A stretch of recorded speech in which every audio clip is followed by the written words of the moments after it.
Welcome to BYJU'S Exam Prep IAS and a very warm welcome to our weekly review of international events.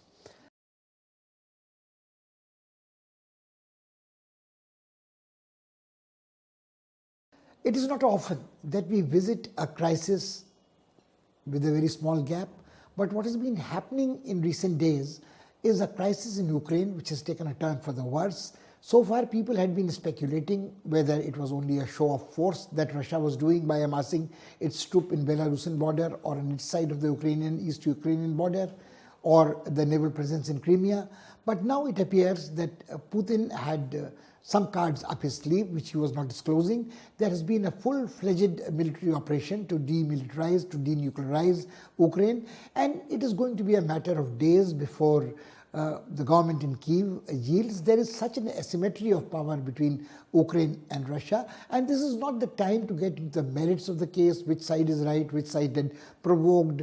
Although Ukraine had not provoked Russia, but the NATO had been making noises of either allowing Ukraine to join it as a member or European Union extending its open-armed embrace to Ukraine, which was a red line which Putin said that he would not like anybody to cross, but all that is past now.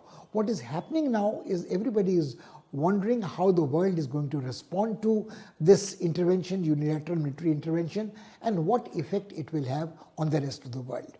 The most interesting thing is not to speculate about when Kharkiv will fall, when Kyiv will fall, when other cities will give up, how long the resistance of the Ukrainian patriots, the partisans will continue against Russia, what would be the cost Russia pay. But the interesting part is that how is the world responding to this Russian intervention in Ukraine, how is US responding, how the European Union is responding, and so far they have been talking in terms of teaching Russia a lesson, punishing it, but there have been strong words used, but the response and the action has actually been weak. Some have said very little, too late, and most of it has confined to economic sanctions. So what we intend to do with you in this episode is to have a cold, hard look, a reasonably detailed look at what these economic sanctions are, what further economic sanctions can be, and what impact they can have on Russia and the rest of the world. We will, of course, take a look at some other events which are taking place, but more or less, whatever is happening in the world in the past week is related to the events in Ukraine. It is important for all students of international relations, and especially those preparing for competitive examination, is to understand that what are economic sanctions, what are the economic sanctions that the Russians were being threatened with, what are the economic sanctions that have been imposed so far, what are the harsher economic sanctions which we are hearing about, what can happen. The general idea of imposing an economic sanction is to impose a cost on a state actor, any country, to desist from carrying on the policies which are not desirable or according to the interests of the adversaries or the opponents. Now, we tend to forget the Russians have been under economic sanctions from United States of America and some of its Western allies ever since they intervened in Crimea and annexed it. So, in a manner of speaking, for the past 7 years and a little more, the Russians have been used to economic sanctions being imposed on them, and they have not shown any signs of changing from their chosen course of action. Putin has made it very clear that he wants to restore Russia, his motherland, to its erstwhile glory, which it enjoyed at the height of the prestige of Soviet Union before it had started breaking down, disintegrating. He has never reconciled to the dissolution of the Soviet Empire, where the East European countries, many of whom were considered as satellites or semi-colonies with limited sovereignty, joining either European Union or opting for NATO, and this has been rankling him. It is not a question of nationalistic pride or ultranationalism. It is also a matter of the economic security and the strategic security of the Russians. The Russians always treated the East European zone of these countries friendly to it, subservient to it, subordinate to it, call it what you may, but who dare not antagonize Moscow. Now, once this buffer is gone, the border of Europe which had been redrawn during the Second World War after the Russians emerged victorious along with the Allied powers. They imposed the partition of Germany. Even Berlin was, the historic city was divided. It comes back again much closer home to Urals and to Ukraine. So, and Ukraine, a country very closely mixed with Russian identity and Russian past, has been the red line which Putin drew. Now, this is not the case. Now, so what if the Russians had been living with successfully with the economic sanctions imposed against them since 2014? What chances are that the further economic sanctions would make a difference to the Russians? We might as well consider another thing in mind. The Americans and the West have imposed sanctions against Iran. Americans have imposed sanctions in past against Cuba, Ecuador, Venezuela, but none of these countries can be compared with a country of the size, the might of Russia. So if Iran could survive with economic sanctions, Cuba could happily survive with or unhappily survive with economic sanctions, then the chances of economic sanctions working against Russia are very little. The other interesting thing is that when one talks of economic sanctions, there is long on talks, short on action. Now what has happened is that there is a problem.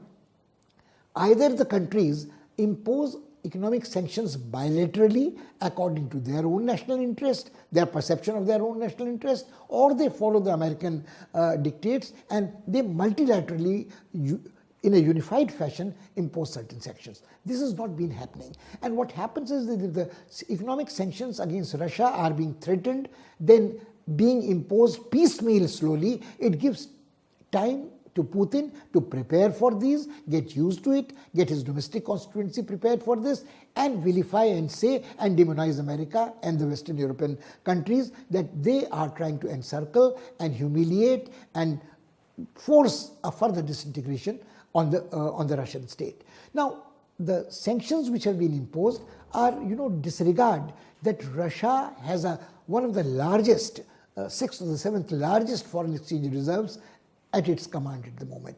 It is a little more than $465 billion, almost $500 billion in gold, in euro currencies, not necessarily in dollars, or also in Chinese currency. So even if the economic sanctions are imposed, harsh economic sanctions are imposed, their trade is affected, they would have a very large pool of foreign exchange to ride this through before the rest of the world realizes that Russia is not going to do that.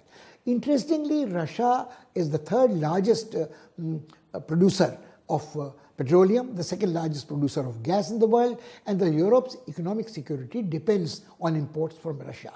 So if economic sanctions are imposed on Russia, which affect this trade, this energy-related trade, it is going to cost Europe a pretty pile. Now, this is what we see the difference of opinion between Germans on one hand, who are against fossil fuels in any case, against nuclear energy in any case, but right now they are dependent on Russian fossil fuels. So this is what the Germans took some time, made a courageous declaration that the Nord 2 stream submarine cable, this pipeline would not be certified, but this is more or less empty rhetoric because the pipeline was not operational, it is only delayed.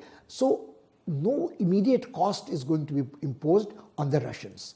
Now similarly, Europe is dependent even for its food security. Import of wheat, part of it came from Ukraine, but part of it also came from Russia. So, and also this Russian gas, even before Nord 2 stream, passed through Ukraine. Now, if Ukraine is going through a political tumult, this gas pipeline which passed through Ukraine also is going to be controlled far more effectively by the Russians than others. So the Europeans, especially the Germans and the French, are very reluctant to impose economic sanctions harsher than this. So what has been happening is Russia has in the past 7 years, since the Crimean trauma, tried to reduce its dependence on the foreign trade with the West. It has the gas trade, which is important, but China as a customer for its gas in Siberia is far more important, these 2 or 3 European countries. It gives the advantages on the Russian side. Russia also has a lot of trade in military hardware and weaponry with the third world countries and to other countries in the world, India included. Now, if trade sanctions are imposed on Russia, it is going to adversely affect not only Russia's economy or its technological, they are not developing new technological weapons, but they have highly sophisticated hypersonic missiles, they have got anti-missile batteries like S-400, and Turkey has bought some despite being a member of the NATO, flouting the discipline of US and the NATO.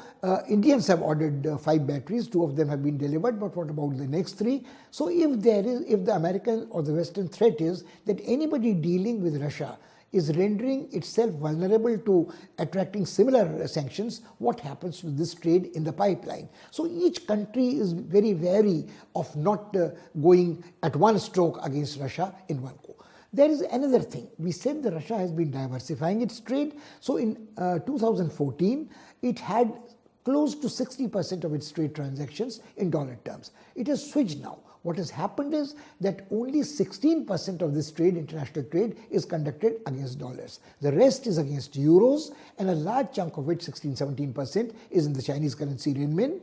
And also, Russia has acquired a lot of deposits of gold. Now, this is one part.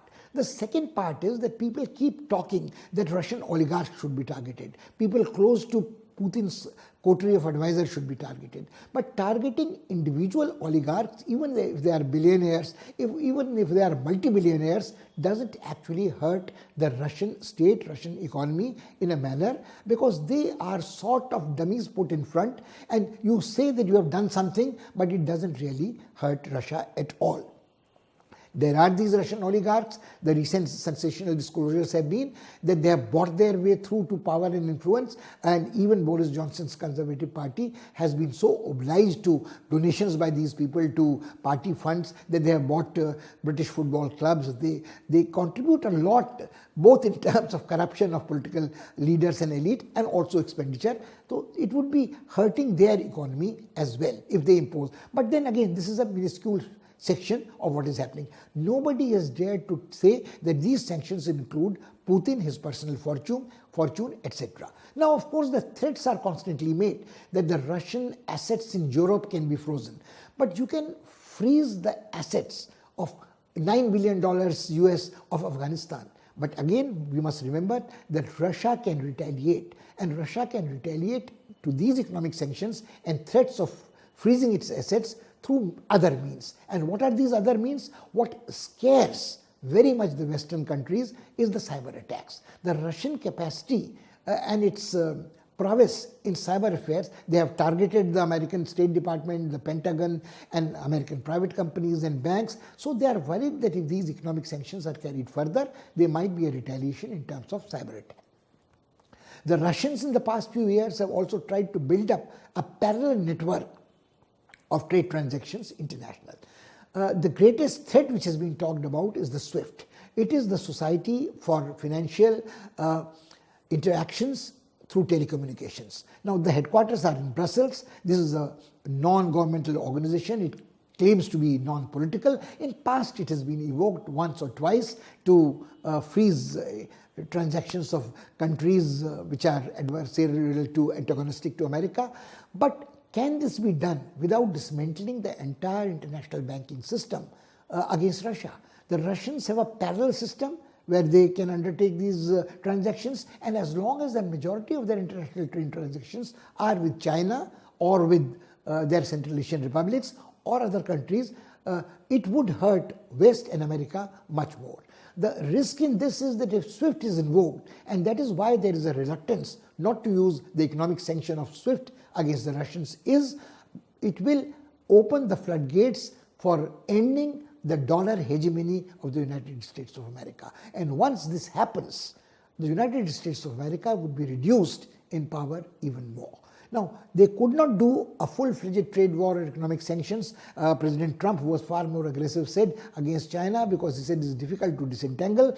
They might think that, the Americans might think that it is easier to disentangle from Russia, but it is not really so, because the Russians have prepared for this day, this dark day, for the past 7 years. The Americans failed to realize, which Putin has a perception that they are a declining power in retreat, particularly since Afghanistan. They are weary of war, and most Americans have not even heard of a country called Ukraine. So they are very reluctant to commit money, resources, and risk lives in a battlefront which is just a little distance closer than Afghanistan. So much about the SWIFT. So second day, third day into the intervention by the Russians in Ukraine, the Europeans are not unanimous about whether SWIFT should be invoked or not invoked. The greatest threat is that once you invoke SWIFT and it doesn't have any effect on the Russian economy, at least in short term, what happens then? There is no other economic sanction harsher than this left. Now, there is one more thing. What are going to be the ripple effects of imposing economic sanctions on Russia? The immediate economic effects are transparent. The prices of oil have gone up per barrel almost $8 to $9 within 10 hours or so. They are likely to hit the roof even more.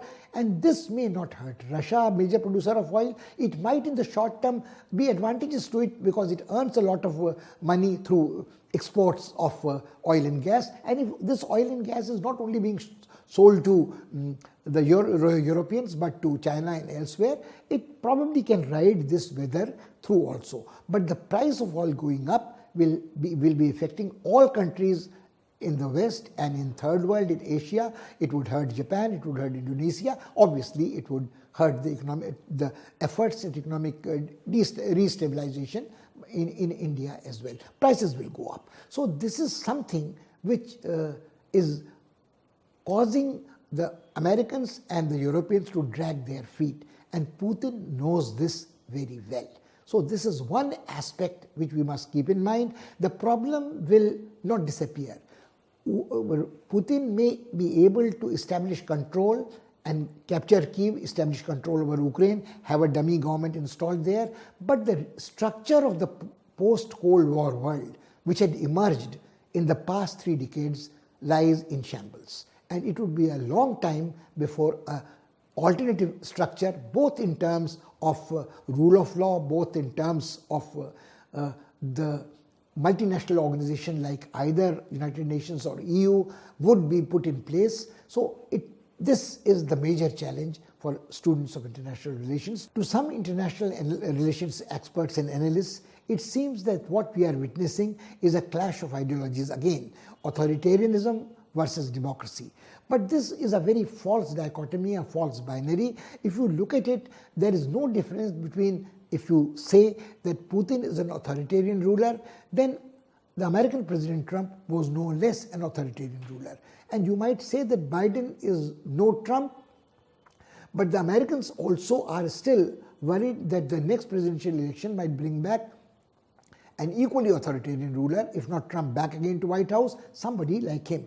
The American polity is divided ideologically on this one. So America might convene and become a host of a democratic summit of democracies. What about Xi Jinping in China? Some people would even accuse Mr. Modi of being authoritarian compared to some other prime ministers past or easily remembered. Can one say that Boris Johnson has not disregarded all parliamentary practices and conventions? What about a so-called liberal Trudeau assuming emergency powers to curb the protest movements of the truck drivers in the Freedom Convoy? What about other authoritarian rulers, whether they are in Saudi Arabia or in UAE? So you might choose your demon and vilify them. But this is not a clash between authoritarianism versus democracy, the liberal democracy, quote unquote, of the Western variety. The interesting part is this, that it basically is a crude clash of interests, national interest, which is focused on food security, energy security, and perceptions of threats from outside the border in a country. You cannot disregard that even India's perceptions of the strategic situation emerging goes back to 25 years, when much before the NDA, much before even the UPA, when during the times of Prime Minister Narasimha Rao, we chose to follow the path of economic liberalization. It was the end of the ideological clash between capitalism and communism or socialism, and we have followed a path which is more or less followed by China under the state capitalism. We don't call it by that tame, but privatization here has removed all obstacles in our relationship with America. But it doesn't mean that India has a totality of agreement with the world view of America or the other way around, or with, for that matter, for Russia. Now, the interesting part is this, that once we keep this fact in mind, in past 25 years, we have slowly drifted towards the American camp in strategic matters. We have often followed their advice about Iran, much to Iran's displeasure. We have fell into the trap of trying to punch above our weight in Afghanistan. Blissfully, we got out of it without too much damage. We got sort of seduced by invitation to join the Quads before Quads was marginalized. And in the whole process, the Indians have, if I may say so, burned their fingers a little and are far more conscious. But this caution now does not help us with immediate response to the Ukraine crisis. We still have to walk a very tightrope.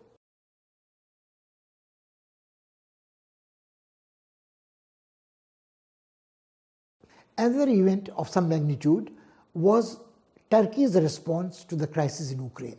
Actually, it should be the other way around. Ukraine asked Turkey to close the gates, the naval gates of entry and exit to the Black Sea from the Mediterranean. Obviously, the threat is the Russians have launched a sort of attack from three sides. There is on the ground, there is from air, and there is also the threat of bombardment, naval bombardment from artillery on the gunboats in the Black Sea. Now, the Russian fleet has been posted in Crimea. They have moved away from that place to more favorable positions to attack Ukraine. So, Ukraine's demand to request, if one may say so, to Turkey to close the gates are understandable.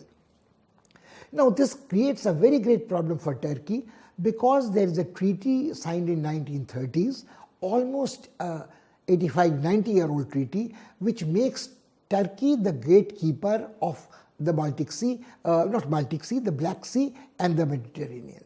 Now, the provisions are very interesting, that no warships can pass through these straits of Bosphorus and Dardanelles if Turkey considers it a threat to its security. But the condition is that it has to be in a time of war. Now, do the events in Ukraine are defined by Turkey as war? And if it is declared or defined as a war, then Turkey can say that no warship can pass through these straits, and any warship even passing through will have to, even for innocent passage, have to inform Turkey well in advance. Now, there are two very interesting complicated issues involved here. Turkey has had a very, very complicated relationship with Russia in recent years. Turkey is a member of NATO, but Turkey has been a very close ally, sort of Russia during the pacification of the Nagorno-Karabakh, Armenia-Azerbaijan conflict, because Turkey is a Muslim nation, Orthodox Muslim nation, gradually veering towards intolerance in its polity, but certainly not promoting or supporting Islamic terrorism. So the Russian President Putin always thought that they had signed a treaty of peace and friendship with and military alliance with Armenia. But when Azerbaijan attacked the enclave of Nagorno-Karabakh, the Russians were not in a position to take sides between Armenia and Azerbaijan, and they did not wish to appear as if they were leaving the Muslim majority enclaves alone, isolated. So Turkey was playing a very useful role as doing something there, and the Russians ultimately ended up there as peacekeepers, observers, etc. Russians also find Turkey convenient to control Islamic terror in North Caucasus, in Dagestan, etc. This also has been an extremely interesting behind-the-scene operation between Russians and the Turkey.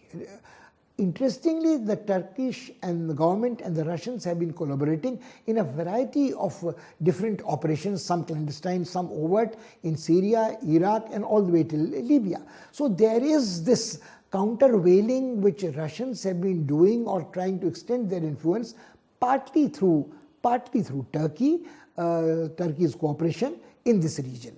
Now, if Turkey, and Turkey, of course, has bought some S-400 missiles from Russia, even alienating its NATO partner America.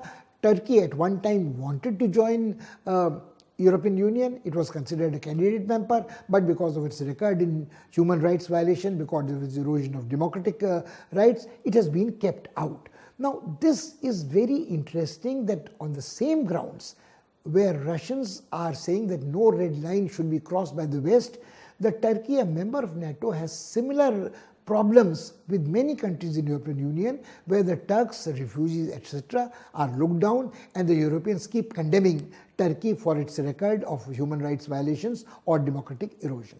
Now, what does Turkey do? Turkish parliament is deliberating whether they should call these events an invasion or a war, and what do you do? But in international law, there is another very interesting principle, regis sectentibus. The Latin phrase means that if there is a violent change of circumstances, treaties are rendered redundant, useless. So that's why we said that this is a treaty which makes Turkey the gatekeeper, dates back to 85 years. So can Turkey do that? And the million-dollar question is, if the Russians are willing to risk alienating Turkey, jeopardizing its joint operations in Syria, Iraq, elsewhere, can they ride roughshod? The Russian Navy doesn't have that powerful a presence as its armed forces have on the borders of Ukraine or in Belarus or Air Force, but they have missiles which can be launched from a distance, which can be launched from a naval fighter boat from much beyond that. So, and if the Russians say that they have a right of passage to bring back their fleet back again to their naval headquarters in Sevastopol, how does Turkey go against that? And let's not forget that Russia is a permanent member of the Security Council, has a right of veto, and it can create a lot of trouble for other non-veto wielding states in international relations anywhere. And Turkey has a conflictual situation with Cyprus, Greece, fringes of Italy going all the way to Egypt about the undersea bed resources of oil, etc. There have been very close clashes of Turkish gunboats, Greek boats, etc. So it is not as easy. The other complication is that the Turkish economy has been in dire straits in the past few years. The lira has devalued tremendously, inflation is super high, the support base of Erdogan has eroded slowly. They continue to face the challenge of the Kurdish rebels and secessionists. Can Turkey afford to get embroiled in a conflict? But it cannot be said it doesn't directly affect it. It has made noises in support of Ukrainian government, but has also at the same time expressed hope that the conflict can be resolved peacefully. The situation is even more complex for Turkey than it is for India, because it is very much next door to where the crisis is unfolding.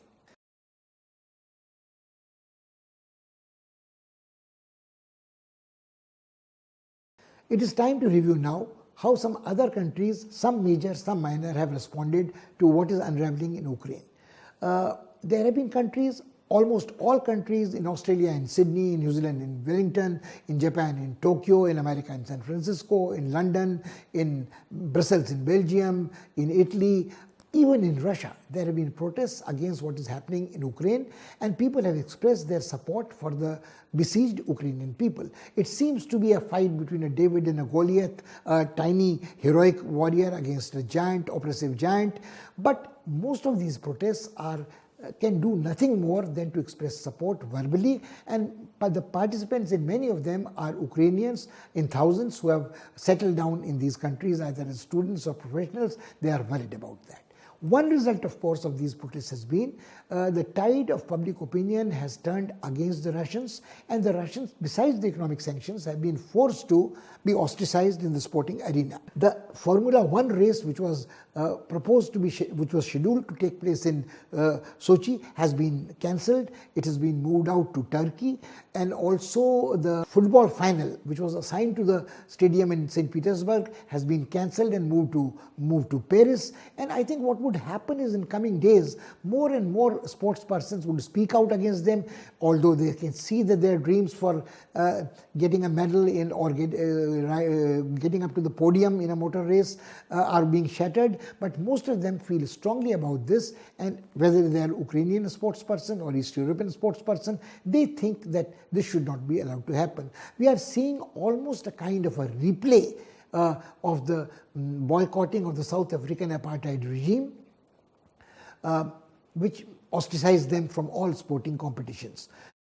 But what impact this will have on Russian policies again remains to be seen. Again, there are some interesting situations. The Australians have been very vocal, but can one imagine Australia, like Canada, an independent sovereign state of such significance that its policies can make a difference to the Russians? I mean, the presence of Chinese people of Chinese origin in Australia, the number of Chinese students in Australia, the number of Australian citizens of Chinese origin influencing policy was a different order altogether. And all this did not succeed in keeping the Australian and the Chinese relations on an even keel, and the Chinese were very unhappy about the Australian verbosity, and they imposed sanctions on their imports from Australia. So the imports of beef, imports of pork, import of wine, import of barley and grain, livestock, all were stopped. And Australians are still reeling under the impact of this adverse impact of this.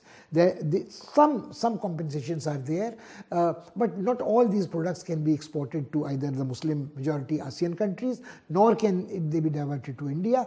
Some coal, etc., India has come to Australians' rescue. But this is something which one must carefully consider, that the Australians would again be treated by the Russians far more lightly than they are treating the Americans or the Europeans. So this show of bravado or solidarity doesn't make sense. Australians obviously have been given an importance in the AUKUS as a countervailing factor to China, but again, with the growing proximity between China and Russia post-Ukraine, the chances are that the Australians would get some obstacles in their part to repair their relationship or normalize it with China. New Zealand is even a more minor character. Interestingly, they have made announcements like this, that the visas to Russian tourists should be cancelled, Russian business houses should be ostracized, all the major Russian banks should be targeted, but the Russians are not dependent on their economic relationship or trade with these countries. That's quite clear.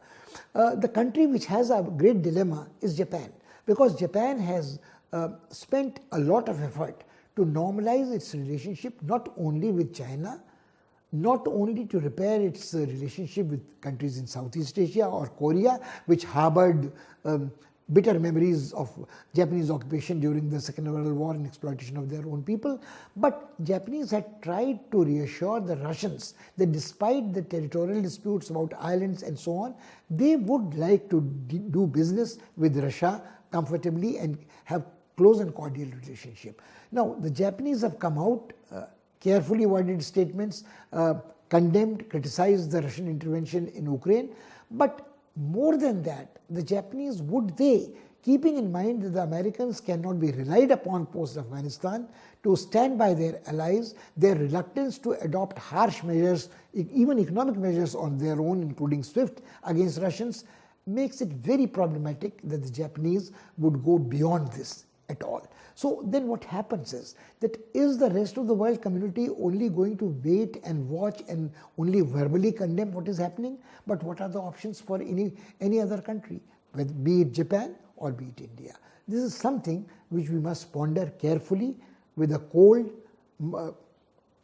not excited mind, and keeping our national interest long term and short terms in mind. One of the saddest parts of the fallout of the happenings in Ukraine has been that the plight of certain other people who were considered to be on the brink of a major humanitarian tragedy has been forgotten.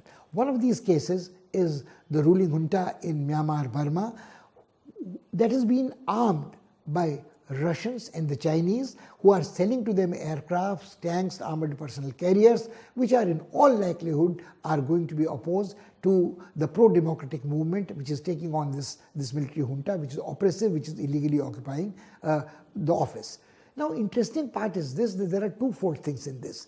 When we focus on Ukraine, we forget that these armaments are also being sold as part of the arms trade. So they earned revenue for Russia and China, who are on the economic target of economic sanctions of America. So more the economic sanctions are imposed on Russia, the more a trade war is talked about in context of China, the chances are that these countries would be collaborating and dealing with authoritarian military dictatorships, corrupt dictatorships in Asia and Africa, and these dictators would get us unexpected support in foreseeable future to crush the opposition to them.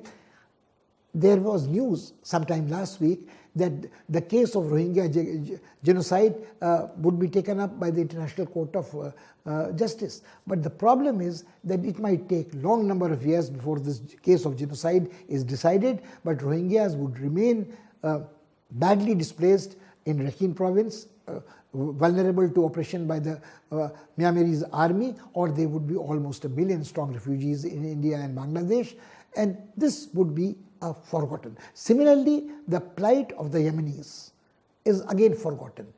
Forget about the Yemenis. One should not say forget about the Yemenis or forget about the Rohingyas, but equally important is to remember the brewing humanitarian crisis in Afghanistan. The Indians have sent some relief material loaded on Afghan trucks via Pakistan, good augury. But again, it is too little what is required by the Afghans, and the Afghan funds being frozen. Forget about Taliban regime, Taliban atrocities, their unpopularity. But over a period of time, they will get used to a de jure, if not de jure, de facto recognition in Afghanistan, and everybody would be dealing with them in looking after their own national interest, and we would be left out in the cold, while even in the pre-Taliban period, India was an important area of trade interactions with Afghanistan, between Afghanistan and India.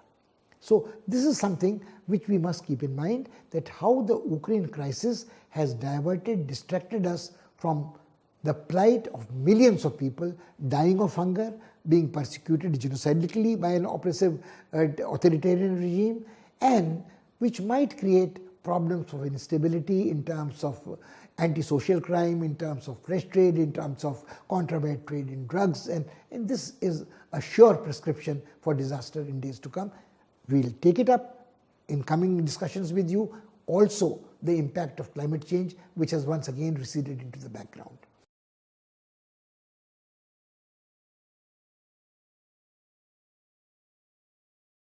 This is all we have for you this week, but we again urge you to not get confused by the plethora of facts, figures, historical dates, but keep your mind focused on the broad trends as they are emerging and how they impact the structure of the post-war world. Post-Cold War work is in ruins, and new structure is going to take some time emerging, and we have to live, India has to live like others, in a period of instability, uncertainty, and that is what international relations at this moment mean. Till we meet again next week, thank you and goodbye.